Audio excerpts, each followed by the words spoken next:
You can't call yourself a real YouTuber unless, of course, you've done a review on the real thing. This is the new Rubik's brand cube that is done by Spin Master Games and Rubik's. And I'm gonna be like reviewing it so I could see if it's actually good compared to the older Rubik's brands, which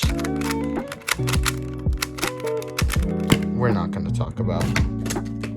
This is something that I rarely do in cube reviews, but let's just look at the packaging. So its challenge level is it's sort of between the mid challenging and the starting to get more challenging. I'm guessing that this would be for 4x4 and here would be 5x5, but I wonder where 2x2 and like all the other Rubik's puzzles that Rubik's releases, because why would they release a 1x1? On the back, it encourages me that I can do the Rubik's Cube and that and for parents, so since I'm a kid, I can look at this, but there's tips and solution guide and videos available on Rubix.com and all the copyright stuff. And it's made in China too. This iPhone box cube is also made in China, and I don't have to access a website to learn more stuff because there's an instruction pamphlet right here that shows me everything that I need to know about how to solve it and getting faster. So that's one on the knockoff Chinese brands, but enough with making fun of the Rubik's stuff because we're supposed to be reviewing it, not making fun of it. Faster action. Okay, to me, how come the cubes are always advertised to being fast? I mean, then again, speed cubes are also advertised in being faster than the previous ones, but it really depends on what lubes you put in and how you adjust it. And I don't think that this cube is adjustable, like comes with adjustable tools or anything. Why would it? But this can be modded. But if you're gonna mod a Rubik's brand, you might as well just get an actual speed cube that will help you get better times instead of wasting your money and time modding something that probably can't do what the knockoff can. Okay, I have to recycle this box. Understood. Let's get this cube out. I like the fact how they made it a little hard to open, because little kids would not steal this from the packaging at the store because they would struggle to open it. Something weird is that only the cube comes in this box. And now, like in the more older Rubik's brands, they would have like a cube stand and an instruction manual depending on how old it actually was. And the cube stands weren't really used that much, but the instruction manual in like way older days, I'm guessing it's because like the internet was still new and stuff, so you could just use a little pamphlet tutorial. But they also had cubing books. Just looking around at like how the cube feels, it feels pretty good. There's like some bits of like plastic that are like factory errors or something, but overall, like the texture, it's pretty good for what it is. And I like how they have black, but it's not stickered, because like black on the cube, it looks pretty nice, but most of the time it's gonna be stickered, and I personally don't have an issue with stickers. I actually grip a little bit better with stickers on than with stickerless, but it's maintains is where it comes in, which made me get a stickerless GAN 11. But black, it looks pretty nice. Like sort of gives that actual Rubik's Cube aesthetic, because I'm pretty sure that this is like whenever non-cubers think of a Rubik's Cube, they think of a cube that has black internals with the yellow, red, and blue side showing. A speed cuber, on the other hand, would probably think of the flagship of a certain company like GAN Moyu or their main speed cube. But enough of me babbling, now let's do some first turns on this cube.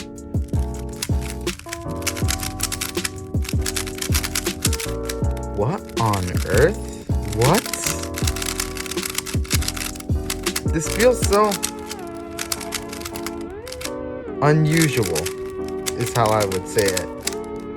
Okay, I was not expecting it to be that fast. Maybe this time it wasn't lying on the faster action, because this, right now, it's pretty fast. It's very fast, like, compared to like the GAN 11M Pro. I think they're both at the same speed. It's just that the GAN 11M Pro just takes less effort to start a turn because of the magnets and the way the pieces are designed. But other than that, I think they're at the same speed.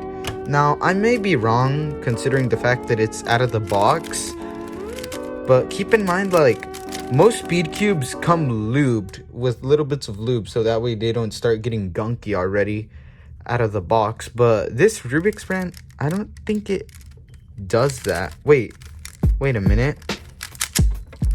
Oh, so they're now learning from the speed cubing companies. They have the honeycomb texture stuff that would also be on a modern speed cube. If you could see the honeycombing, it's so that way lube lasts a little more longer on the cube, and you don't have to constantly be re-lubing it, and that can actually be an issue, because like somebody might buy this for a 3-year-old or like a little kid, and then they might be like throwing it around and stuff. And this is supposed to be more of like a toy that can be durable rather than something that's built for speed. Oh, and that's the thing where Rubik's mainly beats its other brand competitors, because this is like supposed to be more of a toy that can handle more childlike durability stuff. Like, I can't imagine what a child would do with this, but I'm pretty sure they would be dipping this in water or throwing it around and banging it and stuff. And since they're now trying to appeal more to speed cubers, I just noticed while I was talking about that this is starting to sort of lift off, and that's kind of a big no-no, because that could be a choking hazard for a little kid. So I'm gonna throw in some weight 3 lube into this, but while I'm lubing it, I'm also gonna be talking about like the thing that the community has over the Rubik's brand cubes.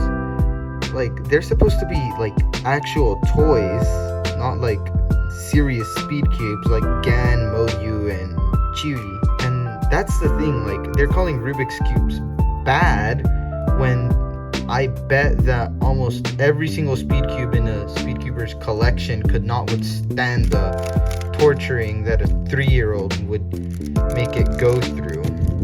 And that's the thing. And Rubik's, I'm guessing, is now starting to take it more to heart and trying to appeal more to its the speed cubing community, which, like, I think it's good that like they're improving the cubes, but I think they should like do that on like make actual good speed cubes. And they have, and I haven't tried them, but they should start making like separate Rubik's speed cubes instead of like incorporating the speed cubeness on their regular cubes. Okay, let's break in the weight 3 now. Now, as I was doing solves on this cube, I was locking up a lot because the cube had no magnets in it, and I'm used to turning cubes with magnets in them because they align themselves and that makes them easier to turn. And I'm not trying to hate on Rubik's or anything because their cubes are pretty good for like beginners, but they should like instead focus on the durability and more of it being an actual toy than it being a speed cube and trying to impress the speed cubing community.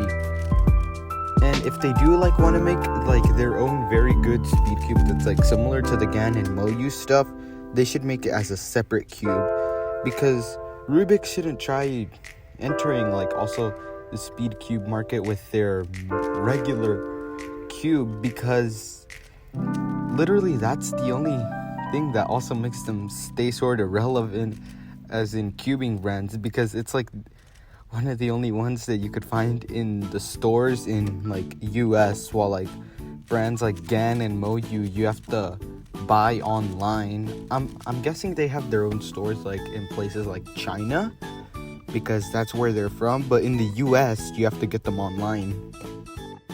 Honestly, on the solves, I got a pretty bad solve when I first started, and the solves were kind of also on me and not just the cube, but I was still sort of struggling to get sub 20, and I only managed to get 1, which is very surprising to me, how I cheered for getting a sub 20, which is something that I would normally get. But the cube, for what it's trying to be like for beginners, like to learn or like just to have a puzzle in your house, it's pretty alright. Although I don't think that should be the cube that should be entering the speed cubing market. That was it for this video. Thank you all for watching. Comment, like, and subscribe, and I'll see y'all later. Bye.